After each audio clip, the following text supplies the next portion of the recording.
आपसे ये जानना चाहती हूँ कि भगवान शिव के अगर अभिषेक की हम बात करें, इसके साथ में रुद्राभिषेक की बात होती है। रुद्राभिषेक क्यों भगवान को प्रिय है और उसको करने से ज़्यादा फल मिलता है क्या? एक चीज़ें हैं कि हम अभी माइक में बात कर रहे हैं आपसे, जी। तो सब लोग सुन पा रहे हैं। हम्म। अभी माइक को ऑफ कर दिया जाए तो आप तक भी आवाज़ ठीक से नहीं पहुंचेगी।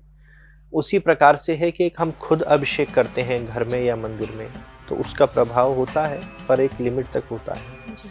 लेकिन जब वैदिक मंत्रों के द्वारा, शुक्ल यजुर्वेद के जो मंत्र हैं उनके साथ कोई वैदिक ब्राह्मण उच्चारण करता है रुद्री का, और उस समय जब अलग अलग वस्तुओं से अभिषेक किया जा सकता है, जल से, दूध से, दही से, शहद से, जो भी आपकी समस्या है उससे, तो उसका प्रभाव इतना हो जाता है कि जितना प्रभाव इस माइक में बोलने से हमारी वॉल्यूम का हो गया, साउंड का हो गया है। जी। तो भगवान शंकर अति शीघ्र प्रसन्न होते हैं और विशेष कृपा करते हैं।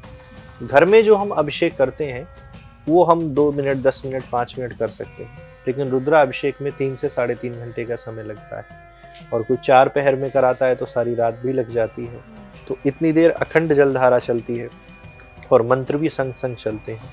तो भगवान शंकर अति शीघ्र प्रसन्न होकर विशेष विशेष कृपा करते हैं।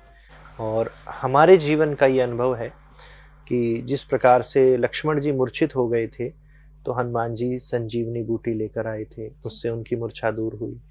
तो अगर संसार में हमें अपनी मूर्छा दूर करनी है, हम खा रहे हैं, पी रहे हैं, कमा रहे हैं, लेकिन हम प्रसन्न नहीं हैं, दुखी हैं, अशांत हैं, और हर व्यक्ति से पूछो आप क्या आप सुखी हैं, तो कोई ना कोई दुख उसके पास है।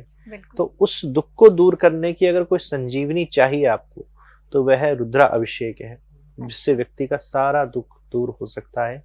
और ये बात मैं कहीं पढ़ी हुई नहीं कह रहा, शिव पुराण में, आदि पुराणों में लिखा भी है, लेकिन मैं अपने अनुभव की कह रहा हूँ कि हमारे पिताश्री के काल से ही निरंतर रुद्राभिषेक होता आया है और उसका प्रभाव जीवन में देखने को तुरंत ही मिलता है। बहुत चीज़ें अपने आप सॉल्व हो जाती हैं और बड़ा आनंद रहता है, सब चीज़ अच्छे से चलता है। जैसा कि आपने हमारे व्यूअर्स को बता दिया, मुझे लगता है कि ये चीज़ अब और भी ज़्यादा क्लियर हुई होगी कि रुद्राभिषेक से भगवान ज़्यादा प्रसन्न होते हैं, जल्दी प्रसन्न होते हैं। अगर आप भी प्रसन्न करना चाहते हैं भगवान शिव को तो रुद्राभिषेक ज़रूर कीजिए। बिल्कुल। और महाराज जी, आपने जैसे कि कहा कि भगवान को शीतलता पसंद है, तो इसलिए सावन का महीना प्रिय है। लेकिन जब जलाभिषेक की बात आती है, रुद्राभिषेक की बात आती है, तो सावन के अलावा भी लोग करते हैं, लेकिन सावन में करना या फिर अन्य महीनों में करना, क्या किसी प्रकार का अंतर है? क्या सिर्फ उससे कम प्रसन्न होते हैं, ज्यादा प्रसन्न होते हैं?